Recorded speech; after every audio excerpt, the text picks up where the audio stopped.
sugarcane plantation. So all her life she's dealt with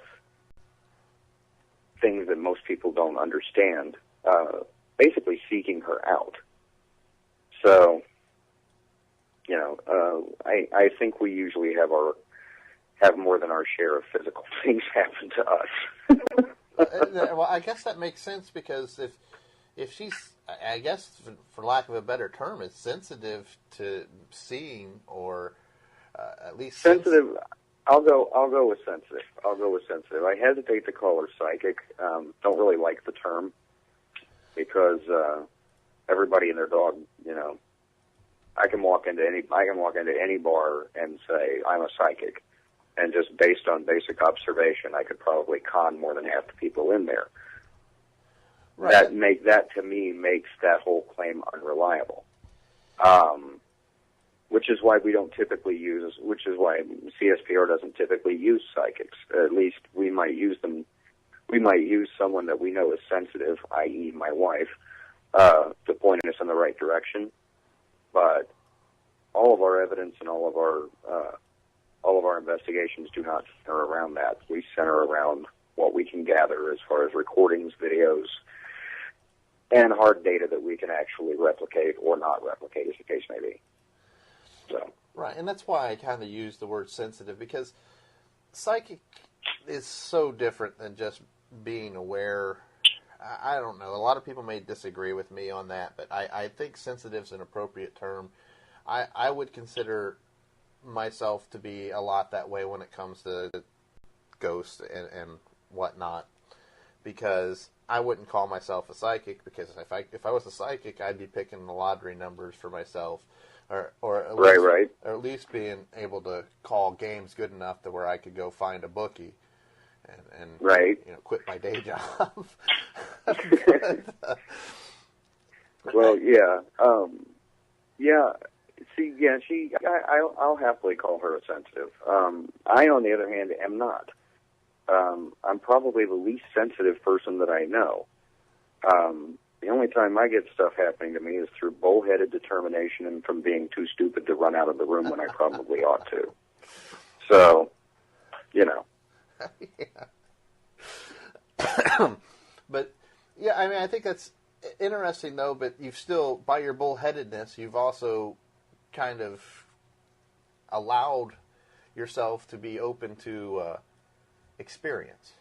So, I mean... Yeah, that's an accurate assessment, yeah.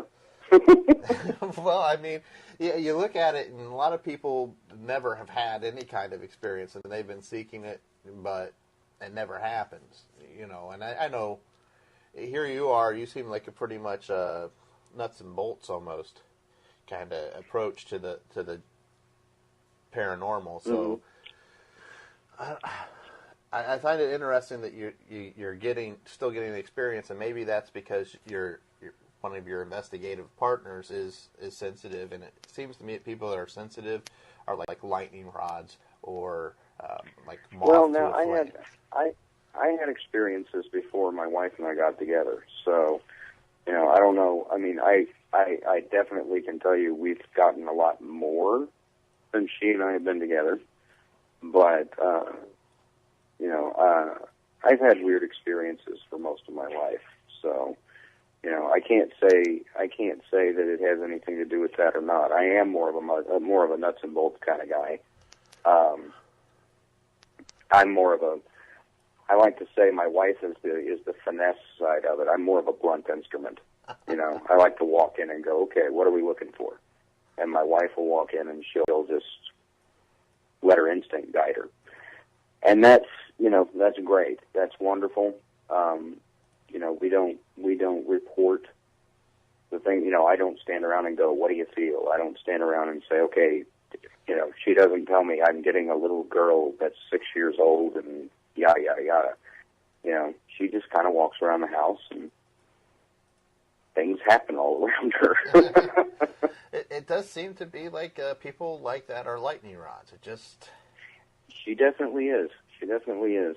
Draws them. And it's funny, she passed it on to both of my daughters. So that's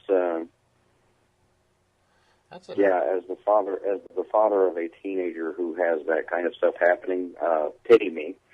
And I have a younger daughter also who seems to be just about the same. So yeah, it's exciting, interesting times in the Johnson household.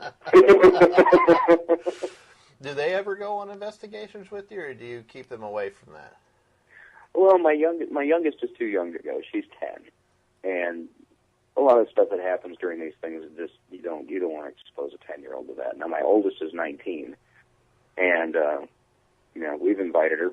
She can go with us. If next time we have an investigation come up, I'm definitely going to invite her to go because I'm actually very curious to see just how strong she is in comparison to her mother. So, it's having her go along would be kind of a twofold experiment for us. So, yeah. So you talked about having your own experiences prior to meeting your wife. Were those all in your hometown there when you were looking into the legends? Yeah, pretty much. Of course, you have to realize I lived in my hometown until I was 18 years old. And then after that, I moved to Los Angeles for a grand total of 2 years, and then moved back to my hometown for several years, and then I moved to where I live now, which is Austin. So, Austin, Kyle. So, yeah. Then I moved to Pittsburgh for about a year and a half, and then I came back here again. So I just can't seem to get out to Texas.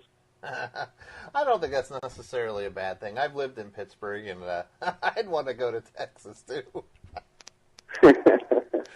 Well, I'll tell you, from the point of view of paranormal investigation, Pittsburgh is a much older area, and there's a lot more for me to goof with. However, now my hometown's also right next to Galveston, so there's a lot of stuff there for me to just sink my teeth into when I go. So, I mean, it seems like pretty much everywhere that I go, there's always something for me to get into. Well, I think that is pretty much the case. I think pretty much anywhere people have lived and died and for any period of time, there's something left behind there, some kind of energy or residue of living that's kind of that stays behind as a remnant. Well, yeah, I have a theory about that, and granted, I mean, I know several people that share the same theory, but there's no proof behind it. This is just my own theory behind it. But see, there are cases where we all know about the cases where houses are haunted by people that died violent deaths, right? Right. And we all know that there are places where people died that are haunted also. But there are also cases where there's one very famous case where a house was actually haunted by somebody who wasn't dead. Family moved into a house and they started seeing this little girl, and there are so many different kinds of hauntings. This was what I like to call an echo. Basically what it was is the little girl would appear and act like she was playing with toys over and over and over and over again. Same place on the second floor of the house. So the woman that lived in the house started doing some digging, and she realized that one of the previous owners was still alive. And she was living in a nursing home, but she was still alive. So she contacted the person and asked her about it. And the old woman came and visited the house. And as she's walking through the house, she stopped right where that little girl was. And she said, "Right there is where I used to play when I was a child." And the old woman pulled out a photograph of herself, and it was the ghost that they were seeing. Now, what does that mean? Your body is basically a large chemical battery, okay? You put off an energy field around you. It's been measured, and that can be duplicated by anybody who cares to try it, but there is an electric field that is around your body. What has also been measured and duplicated is that the stronger the emotions that you feel, the larger and more intense that field becomes. That's why some people can't wear a battery-driven watch. My mom can't wear one. The darn things run backwards. But there are a lot of people that can't wear a battery-driven wristwatch because they'll stop, they'll run backwards, they won't run properly. And it has to do with their body's electrical signature. It has to do with the amount of energy coming off of them.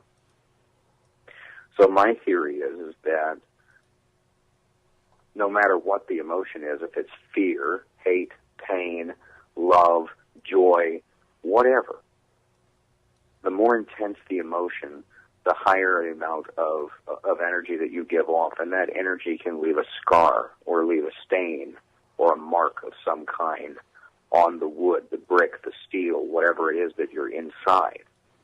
And that's kind of what you're seeing is basically a recording in that particular type of haunting. And to me, that's in my mind, that's the only real explanation for it. And I'm open to anybody else's explanation. That's just all I've been able to come up with. But it would certainly explain why there are cases of places that are haunted by people that aren't even dead yet. Well, and I've definitely heard stories similar to that before. Actually, I had a friend relate to me a story that he grew up in his house or whatever, and he had some brothers, and they'd fight and whatever. And he was the youngest, and when they all moved out, and he was there alone at night, he would actually hear arguments that they had as children. Right. So it's the same kind of thing. It's the same kind of thing. You've got, like you said, we are chemical, kind of like chemical batteries. So that emanation can be recorded, I would think, in locations. I don't know why they haven't really been able to duplicate that yet, because it seems like if you found the right substance, you could probably make that happen. Or maybe they have, and I'm just unaware of it. Well, I can tell you this. In my experience, when you start dealing with things that are like this, it's more of a case of not necessarily that they haven't, but maybe it's that they don't really. It's more that they don't really want to know. Because think about this. If you're grounded in science, firmly grounded in science, and you say, I believe I can prove the existence of ghosts. You just lost credibility, pal. That's something that nobody really wants to deal with. And on top of that, think about all the things that you know in your life as a positive. This is absolutely true. What if something comes along and makes you start questioning that? A lot of people can't handle that kind of thing. I mean, people like you and me, yeah, we make our lives questioning things. We make our lives going, okay, this is what I have been able to figure out from my own research, from my own decisions and my own deductions. If something else comes along and throws a monkey wrench into that, usually we're pretty good about saying, okay, let's rethink. But think about the average person. You throw a monkey wrench in it, and they backpedal, and they say, no, that can't be right, and then they stick their fingers in their ears and go, la, la, la, la, la, la, la, la, as they walk away.